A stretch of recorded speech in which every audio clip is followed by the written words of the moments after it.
Okay, so we all know the story of Job, right? Like the guy who loses everything. But have you ever thought about how his trials, how his suffering might actually have been like an honor? An honor. That's an interesting take. Well, that's what this deep dive into. It's a sermon called The Wisdom of the Cross. That's what it reveals. It's like looking at this familiar story. You know Job, but from a totally different perspective. And honestly, it uncovers some pretty surprising things about Job himself, like about his character and his faith and all that. Huh. Yeah. I mean, the book of Job is definitely full of those thought-provoking questions, isn't it? Why do bad things happen to good people? That whole thing. Right. And this sermon, it doesn't shy away from the tough stuff at all, which I really appreciated. It digs into like the nature of suffering and what it means to have real faith, deep stuff. I'm intrigued. So how does it start to unpack all of that? Well, it starts by setting the scene, up in heaven with God and Satan. Remember how Satan basically challenges God about Job's faithfulness? Hmm. Like, is Job really all that devoted? Oh, yeah. Yeah, that whole wager thing. Testing Job's faith. Exactly. But then the sermon shifts gears pretty quickly and focuses on Job's life, his everyday life right here on earth. And what struck me is how much the text emphasizes just how devoted Job is, like right before everything goes wrong. Oh, interesting. So it's not like the text is hinting that maybe Job secretly deserved this or something. Not at all. It's like Mm. the author wants to make it super clear that Job is righteous, he's generous, totally devout, like he's going above and beyond in his religious duties, which is Ugh. important, right? Because it sets the stage for a deeper exploration of why suffering happens Yeah. to anyone. I see. So it's setting up a contrast, Job's piety, and then. And then, bam, the catastrophes hit. And I'm not just talking about one little thing going wrong. It's a whole series of awful events that like completely upend Job's life. It makes you think how random and unpredictable suffering can be. Yeah, that's a big part of what makes Job's story so powerful, right? It's that feeling of everything being ripped away in an instant. So, what are some of these catastrophes that Job has to deal with? Well, first it's the Sabines. They come and steal all his oxen and donkeys, and they kill his servants. And then fire from heaven. Like literally fire from heaven just consumes all of his sheep and shepherds. Oh, wow. It does feel very much like bam, bam, bam, like you said. Doesn't it? It's almost like the text wants to make sure we feel the weight of each blow, like the Mm. total magnitude of what Job has to go through in like no time at all. Right. It's not like, oh, one thing at a time. It's overwhelming. And as if that wasn't enough, then some Chaldeans show up, they steal his camels, kill more servants, and then the worst of all, a huge wind comes out of nowhere, collapses the house where his sons and daughters are having a party, and they're all killed. Just like that. Oh, gosh. That's Mhm. brutal. It is. And each time a messenger comes to Job with news of another disaster, they use the same phrase. It's chilling, really. They say, I alone have escaped to tell you, which, just emphasizes how completely devastated and isolated Job becomes. It's like that image, that powerful image of the lone survivor. It's so haunting. Yeah, it really is. But instead of just focusing on, the sheer horror of these events, the sermon asks us to consider what they mean. Like, what does this say about our human need to explain suffering? Especially when it comes out of nowhere for no apparent reason. It's that age-old question again, right? Why do bad things happen to good people? Why Job? Exactly. And this sermon, it forces us to face the reality that sometimes there's just no easy answer. Okay, so we've got the scene set, and we've got this series of devastating tragedies hitting Job. What happens next? How does Job react to all this? That's where things get really interesting because, I mean, think about it. You'd expect him to be angry, right? Mm. Maybe even, like, turn away from God. Right, rejection, bitterness, that would all make sense. Totally. Hmm. But what does Job do? He tears his robe, he shaves his head, falls to the ground, and he worships God. Wow, that is not the expected reaction. So what's the sermon's take on this? Why does Job do that?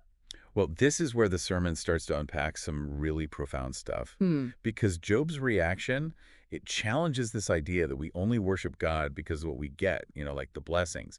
The sermon is saying that true faith, it goes way deeper than that. So it's not transactional. It's not about getting good stuff in return. Exactly. It's about trusting God even when we don't understand, even when we feel completely abandoned, maybe even betrayed. That's a hard thing to wrap your head around, especially when you're talking about this level of loss. It is. And that moment of worship, it's just so powerful. Job even says, naked I came from my mother's womb, and naked shall I return. The Lord gave, and the Lord has taken away. Blessed be the name of the Lord. Like, He's acknowledging that everything he has, possessions, relationships, even life itself, they're all ultimately gifts from God. Hmm. So he's recognizing God's sovereignty over everything. Yes. And that even if God chooses to take those gifts away, well, that's God's right, which again is a super difficult thing to grasp, especially when we're talking about something as precious as a child. Mm. But the sermon suggests that Job's acceptance of this, even though it's clearly painful, it shows a really deep understanding of God's ultimate authority. Okay, but I'm still stuck on this whole trials as an honor thing. Yeah, How does the sermon connect that idea back to all of this? It just seems so hard to reconcile with this level of suffering that Job's going through. right. It's a really tough concept.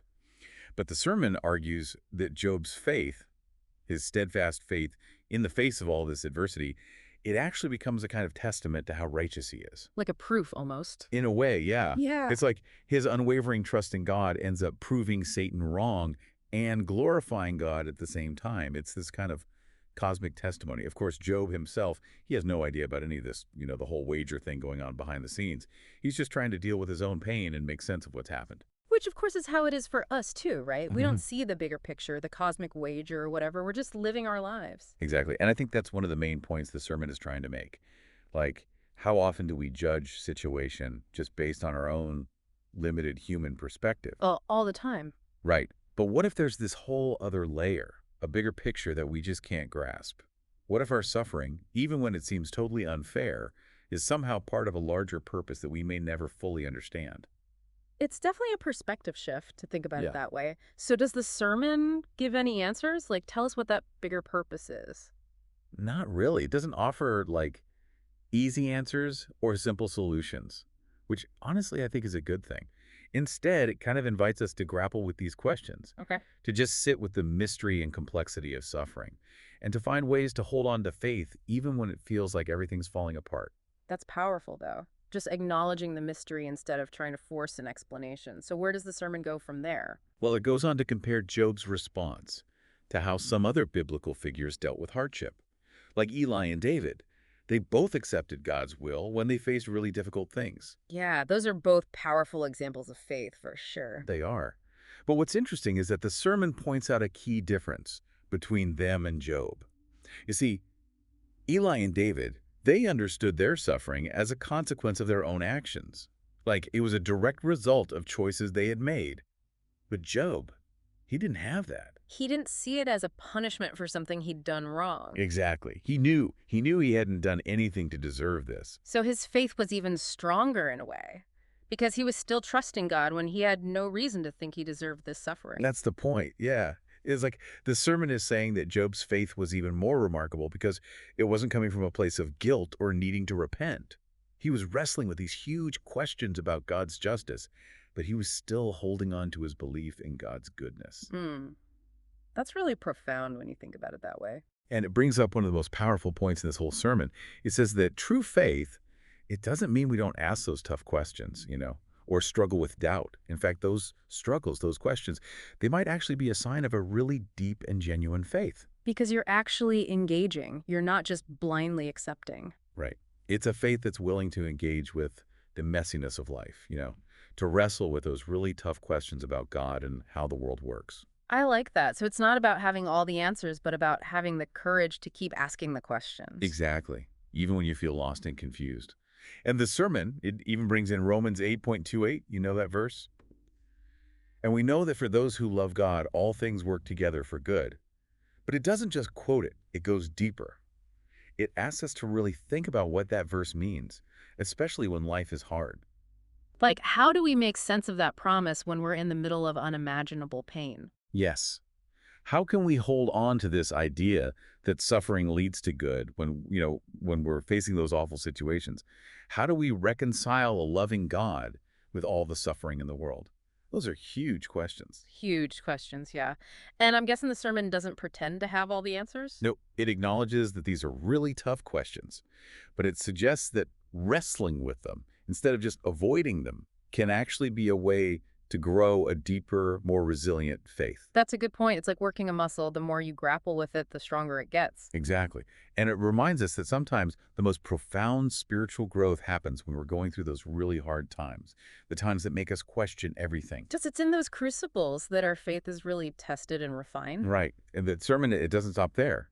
It also compares Job's reaction to, well, to the reactions of the people around him. The text focuses mostly on Job's internal struggles, but it does mention his wife briefly. Huh, that's interesting, because we don't really get to hear her side of things, do we? Not really. And that's what makes it so fascinating, because the sermon only gives us Job's perspective. We hear about his kids dying, but not how they felt about it. We see his wife mentioned, but not her response to this huge loss. It does make you wonder what their experiences were like. Because even in a family, people grieve differently, right? Exactly. And this sermon, it really zeroes in on Job's struggle to maintain his faith. But it got me thinking, what about all the other people in Job's life? How did they cope with this sudden, horrible tragedy? Did they all share Job's unwavering faith?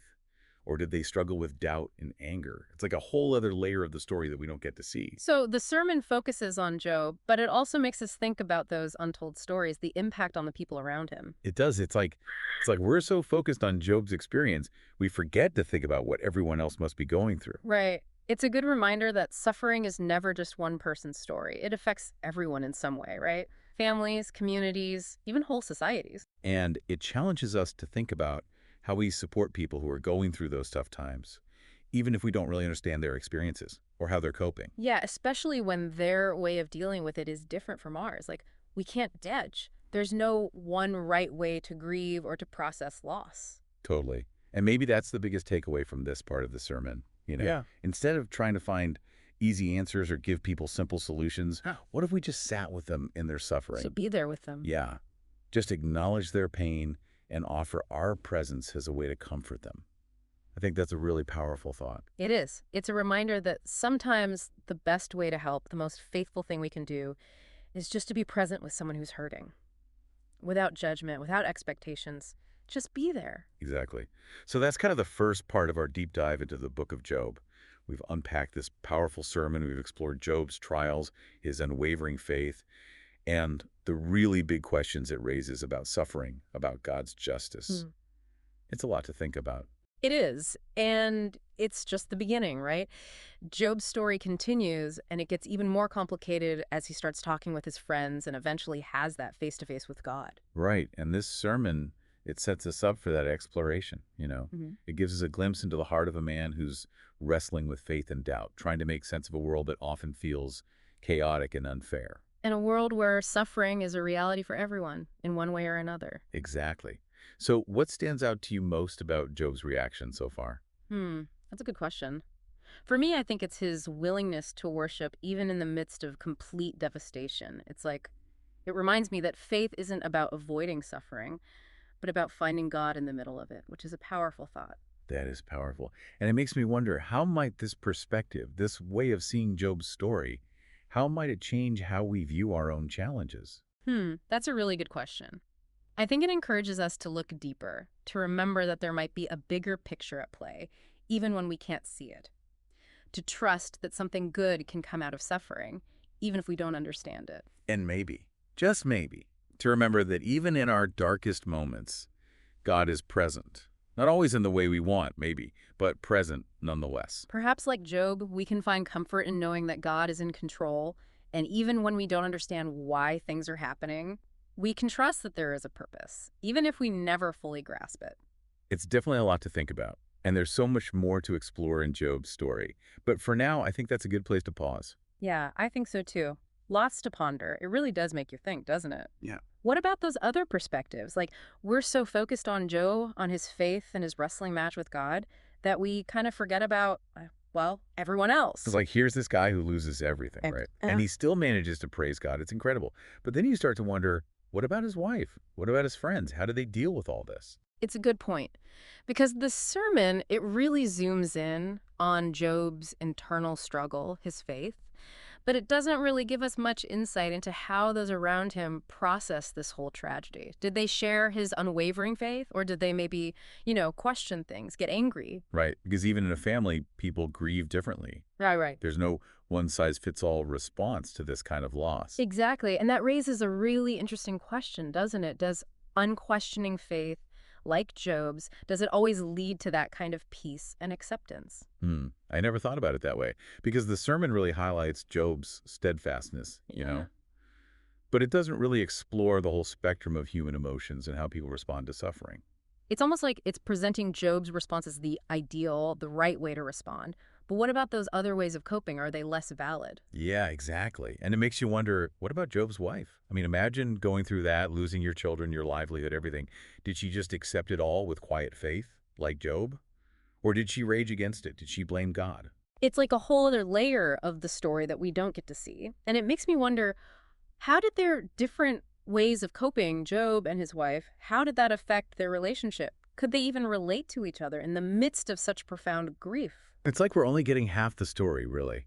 And it makes me think about how often we focus on one person's experience, the hero of the story, and we forget about the ripple effects, how suffering impacts families, communities, entire societies. Right, because suffering is rarely an isolated event. It touches everyone in different ways. And it challenges us, I think, to consider how we can support people who are hurting, even if we don't fully understand their pain, or even if they're not responding in a way that we think is, appropriate. What's important is that we approach these conversations with empathy, with a willingness to just listen and learn, and to recognize that there are many different and valid ways to process pain and loss. It makes you wonder, what if, instead of trying to find easy answers or offering solutions, we simply sat with people in their suffering, acknowledged their pain, offered our presence as a source of comfort? That's a beautiful thought. And I think it speaks to a deeper kind of faith, one that doesn't shy away from the messy reality of human suffering. It's about being there for each other, walking alongside each other on the journey, Mm. even when the path is difficult, even when we don't understand why things are happening the way they are. And that brings us back to this deep dive into the book of Job, doesn't it? Because we've been unpacking this powerful sermon, exploring Job's trials, his unwavering faith. But we've also started to uncover these other layers, these questions about suffering and God's justice that don't have easy answers. And remember, we've only just scratched the surface. Job's story continues, and it gets even more complex as he starts to dialogue with his friends and ultimately have that encounter with God. So this sermon, it really sets the stage for that exploration. It gives us this glimpse into the heart of a man who is wrestling with faith and doubt, trying to make sense of a world that can often feel chaotic and unfair. And it reminds us that we're not alone in that struggle. Exactly. So I have to ask, what stands out to you most about Job's reaction to all of this? That's a tough one. But I think for me, it's his willingness to worship, even in the midst of utter devastation. Like, it's a reminder that faith isn't about avoiding suffering or pretending it doesn't exist. It's about finding God in the middle of it all. That is a powerful thought. Yeah. And it leads to another important question. How might this perspective, this idea of finding God in the midst of suffering, how might it change the way WE view our own challenges? I think it encourages us to look beyond the surface, to remember that there might be a bigger picture at play, even when we can't see it. And maybe, just maybe, it invites us to approach our own suffering with a little more humility, a little less judgment. Yeah, and to remember that even in our darkest moments, we're not alone. God is present. Maybe not in the way we expect or want, but present nonetheless. Perhaps, like Job, we can find solace in that knowledge, in trusting that even in the midst of pain and loss, there is a purpose, even if we don't fully understand it. It's mind-blowing when you think about it, right? Mm-hmm. Job loses everything, his family, his wealth, his health even, and yet he still manages to praise God. It really is something. It's like he gets that real faith isn't about getting goodies from God. It's about trusting God no matter what. Good times, bad times, all times. Yeah, like his faith isn't dependent on his circumstances.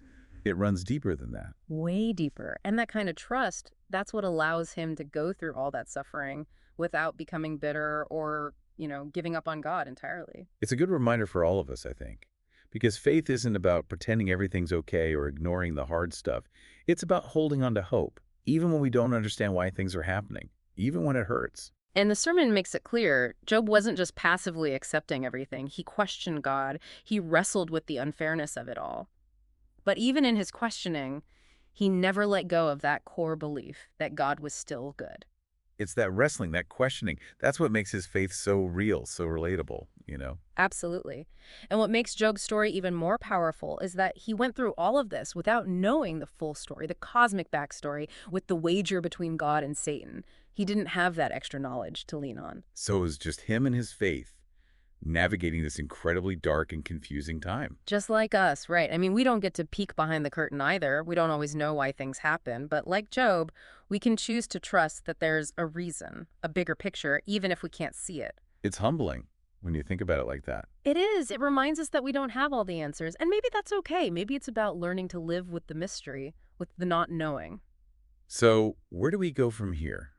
What does all this mean for us in our everyday lives? Well, maybe it means that instead of trying to avoid suffering or explain it away, we can learn to embrace it as a part of life. Not something to be feared, but something that can actually help us grow. Help us understand ourselves better, deepen our relationship with God, even if it's hard, even if it hurts. Exactly. And maybe, just maybe, it means remembering that we're not alone in our suffering, that God is with us, walking alongside us, even through those dark valleys. That's a beautiful thought. And makes me think about something the sermon didn't talk about directly, but that feels really relevant, the idea of grace. Even though Job went through such incredible loss, God ultimately restored him, blessed him even more abundantly than before. It's like suffering doesn't have the final word. There's always hope for healing, for restoration. That's a really encouraging message, and I think it's a perfect note to end on. Thank you so much for joining us on this deep dive into the book of Job. It's been a powerful journey, exploring Job's suffering, his incredible faith, and the enduring power of hope. We encourage you to keep wrestling with these questions, keep exploring this ancient and timeless story, and find your own meaning in its message. Now that we have unpacked Book of Job a bit, we encourage you to reflect on how these truths can be applied to your life this week. For ongoing encouragement, follow Grace Gospel Church on social media GGEFDE on Facebook, YouTube, Instagram, and more. Subscribe for more deep dive conversations each week as we explore the messages from Grace Gospel Church. For more resources to grow in faith, visit www.gracegospel.church. We pray for your continued growth in faith.